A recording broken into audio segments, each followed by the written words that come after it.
Isang maganda at mapagpalang araw po ng Miyerkules sa inyong lahat. Ngayon po ay Miyerkules sa loob ng 8 araw ng pagdiriwang sa Pasko ng Pagkabuhay. Wednesday within the octave of Easter.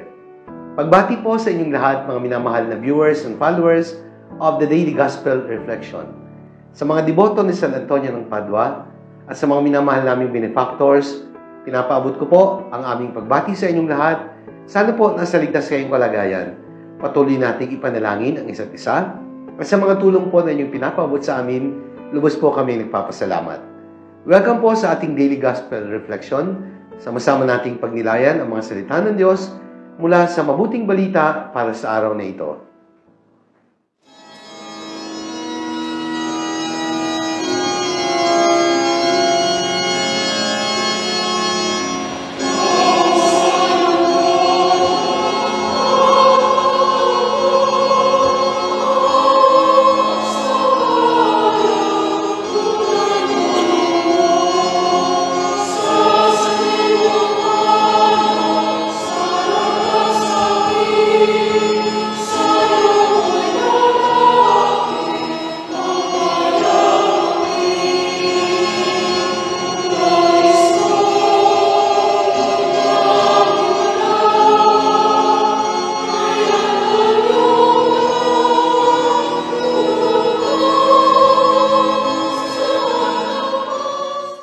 Mga kapatid, sa araw na ito, Miyerkules sa oktaba ng Pasko ng Pagkabuhay o Wednesday within the octave of Easter, pagninilayan natin ang mabuting balita ayon kay San Lucas. Ito po ay mula sa ika-24 na kabanata, mga talata 13 hanggang 25. Ito po ang kwento tungkol sa daan patungong Emmaus. Dalawa sa mga alagad ng Panginoon mula sa Jerusalem ay naglalakbay patungong Emmaus. Kaya, ang title po na ibinigay ko sa pagninilay ay nagsasabing, In our sorrowful journey, Jesus remains and journeys with us. Sa ating malungkot na paglalakbay, hindi kailanman nawawala ang Diyos. Si Jesus ay patuloy na nananatili at nakikilakbay sa atin. Yun nga lang, kung minsan, hindi natin agad siya nakikilala. Ang daan patungong Emmaus ay maaring sumalamin sa daan na tinatahak din natin sa ating buhay. Hindi lahat ng ating daang tinatahak at hindi lahat ng paglalakbay ay masasabing masaya at matagumpay na paglalakbay. Mayroong paglalakbay na puno ng kalungkutan. May madali at mahirap na daan. May daan ng kabiguan at may daan ng pagtatagumpay. May mga daang pilit nating iniiwasan sapagkat alam natin na hindi maganda ang ating kahantungan.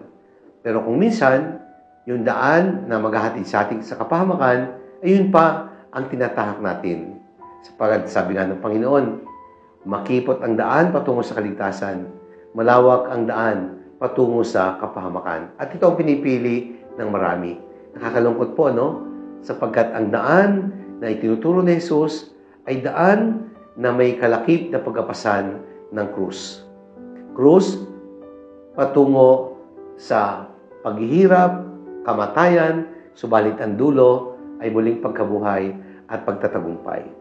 At nadinig natin sa ating mabuting balita ang saloobin ng dalawa sa mga tagasunod ng ating Panginoong Hesus.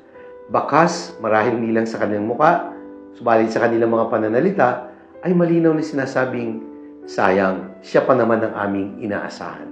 Kaya dito sa pangusap na ito, mararamdaman natin ang bigat ng kanilang kalooban.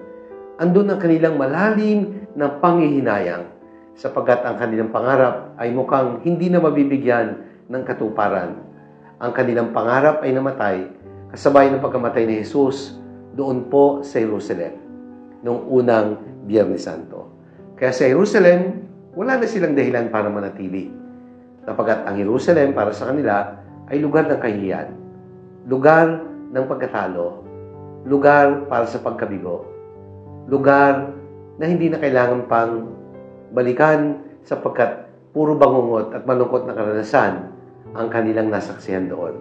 Subalit sa kanilang malungkot na paglalakbay, pabalik ng Emmaus mula sa Jerusalem, nadinig natin sa kwento ng Ebanghelyo kung paanong binago ni Jesus ang kanilang maling paniniwala at kung paanong binuksan ng Panginoon ang kanilang mga pikit na mga mata dahil binulag sila ng kalungkutan dala ng pagkamatay ni Jesus doon sa Jerusalem noong unang Biyernes Santo. Kaya una, tinuturo po sa atin ng Ebanghelyo that Jesus appears and journeys with us. Habang sila ay naglalakbay pabalik ng Emmaus, nagpakita ang Panginoon at sa kanila ay nakilakbay. Ang ating buhay pananampalataya ay isang paglalakbay kasama si Jesus. Akala lang natin siya ay hindi natin kasama dahil ang totoo, hindi natin siya agad nakikilala. Pangalawa, He listens to our stories. Sapagkat napansin ni Jesus na nag-uusap ang dalawa, kaya sabi ng Panginoon, anong pinag-uusapan ninyo? At ang sabi ng isa, ng pangalan Cleopas, kayo lamang po yata ang di nakaalam ng mga bagay na katatapos pa lamang mangyari. Anong mga bagay? Sabi ni Jesus. And these two disciples started to tell the story. And Jesus started to listen. Kaya mga kapatid, si Jesus ay handang makinig sa ating mga kwento. At dama niya ang ating nararamdaman. Kung tayo man ay masaya, kung tayo may malungkot, alam niya yon, sapagkat hindi siya manhid sa ating mga nararamdaman. Handang makinig ang Diyos sa iba't ibang anyo ng kwento ng buhay natin. Pangatlo, He keeps our hearts burning. At nung si Jesus na po ang nagsalita, dama ng dalawa kung paanong unti-unting nag-aalab ang kanilang kalooban. Kaya sa huli, nabanggit ng isa sa mga disipulo, kaya pala, ganun ang ating pakiramdam habang pinapaliwanag niya sa atin ang banal na kasulatan. Kaya ang salita ng Diyos ay apoy na nag-aalab, na kaya rin pag-alabin upang tunawin ang ating matigas na kalooban. Sabi ko nga, walang matigas na tinapay sa mainit na kape. Walang pusong matigas na hindi kayang palambutin ng kapangyarihan at init na taglay ng salita ng Diyos. Kaya gamit ang mga salita ng Diyos, pinag-alab ni Jesus ang puso ng dalawang alagad na ito. Pangapat, He opens the eyes of our hearts. At nung makilala po ng dalawang disipulo ang Panginoon, habang sila ay nagsasalo-salo, bigla itong nawala. Nabuksan ang kanilang isip at nakilala nila si Jesus. Pinaghati-hati ni Jesus ang tinapay, binahagi sa kanila, at noon nga ay nawala sa kanilang paningin si Jesus. Kaya sa pagdiriwang ng misa, ito rin po ang nagaganap, di po ba? Pinaghati-hati ang tinapay, at ibinabahagi sa atin, tinatanggap natin si Jesus. Kaya mga kapatid, kahit sa malungkot at mahirap na karanasan ng ating buhay, katulad ng pagkakasakit, pagkamatay ng mga mahal sa buhay, kawalan ng trabaho, pagiging kapos para sa mga esensyal na pangailangan, tandaan po natin, hindi tayo kailanman iniiwan ng Diyos. Kasama natin si Jesus. Handa siyang makinig sa atin at patuloy niyang bubuksan ang ating puso sa banal na Eucharistia na ating dinadaluhan kapag tayo ay sama-samang sumasamba sa loob ng pagdiriwang ng Eucharistia. Kaya kailanman, kahit sa malungkot na paglalakbay, hindi tayo kailanman iiwanan ng Diyos. At ang panghuli, He leads us back to our Jerusalems. Yung bang gusto na nating sumuko, ayaw na natin bumalik sa pinanggalingan kung saan tayo ay nahirapan, nalungkot. Kung minsan, talagang sasadyain ng Diyos na ibalik tayo sa ganong karanasan, sa lugar na kung saan tayo ay dumanas sa mga pagsubok, sapagkat dito tayo pinatitibay at pinatatatag ng Diyos. Kaya bumalik sila sa Jerusalem, sapagkat meron silang misyon na dapat nagawin. Ang ikwento, ibahagi ang kanilang karanasan kung paanong sa daan patungong Emmaus, nakita nila at nakilala si Jesus. Kaya mga kapatid, kahit sa malungkot na paglalakbay, nananatiling kasama natin ang Diyos. Manalangin tayo. Ama naming makapangyarihan, maraming salamat po sapagkat sa tulong ng mga salita, pinag-aalab mo ang aming mga puso.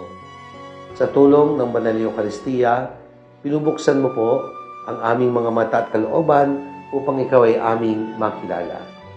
Akayin mo kami pabalik sa mga Jerusalem ng aming buhay upang kami ay patuloy na makapaglingkod sa iyo ayon sa misyon na iniatang mo sa amin.